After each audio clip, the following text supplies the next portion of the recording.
What is a provider, and is it really a healthy idea? As a man, we are meant to be the providers of our family. We're meant to be that stern martyr who does everything for everybody else. But I want to show you how that's really short-lived and how it's not a benefit to you or the people you serve.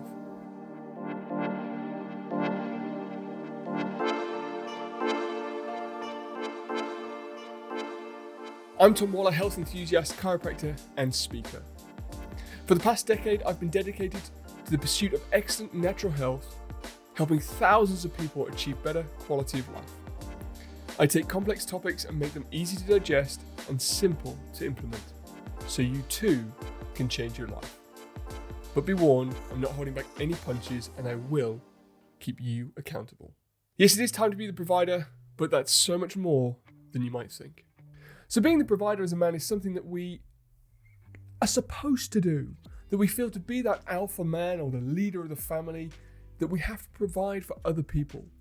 We're the ones who work the longest hours, we're the ones who always drive the car, we're the ones who look after the things around the house, we're that provider figure. And I want to just break it down a little bit and think about why maybe that's not quite as good as it should be.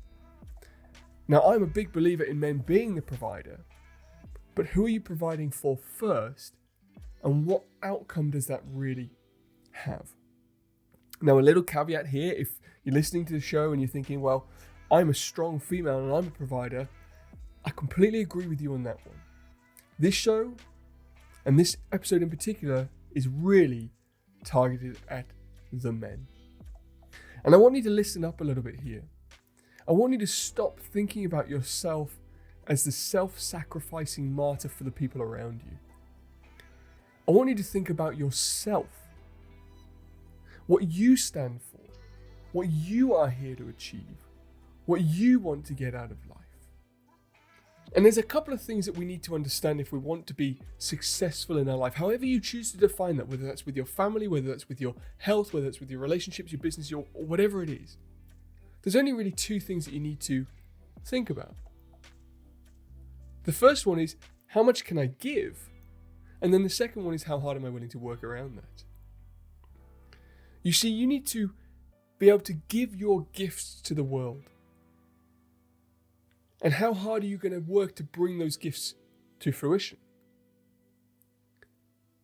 But in choosing your gift and what you're going to give to the world, you have to be a little bit selfish in there. Because you're not here to give anybody else's gift away. You're here to bring your gift to this world. How hard are you willing to work means you have to be able to work. You have to be fit enough to turn up every day. You have to be strong enough to deliver your gift to the world. So if you're not putting yourself first, then inevitably you're not going to be able to give as much as you should do. I want you to think about being the provider as something totally different. I want you to be a selfish provider. I want you to think about you first. How can you cultivate your health? How can you cultivate your idea? What do you need to learn to say no to? I think as men, it's one of the hardest words that we have in our dictionary to be able to say is no. Could you just do this for me? Oh, sure, yeah, I'll just do that. Could you do that for me? Yeah, sure, I'll just do that. And by the time you've said yes to so many other people, you've forgotten how to say no. Now, it's really interesting. This is something I struggled with, and I wasn't actually going to say this today, but it's an employee of mine a while ago said, Tom, you can't say no. You haven't got the ability to say no. I said, of course I do. She comes around later that day and she says, Tom, can I borrow £1,000, please? And I said, I'll think about it. And she said, gotcha. Instead of me saying no, I said, I'll think about it. And it's a simple example, but it really highlighted to me the fact that I wasn't saying no to anything really.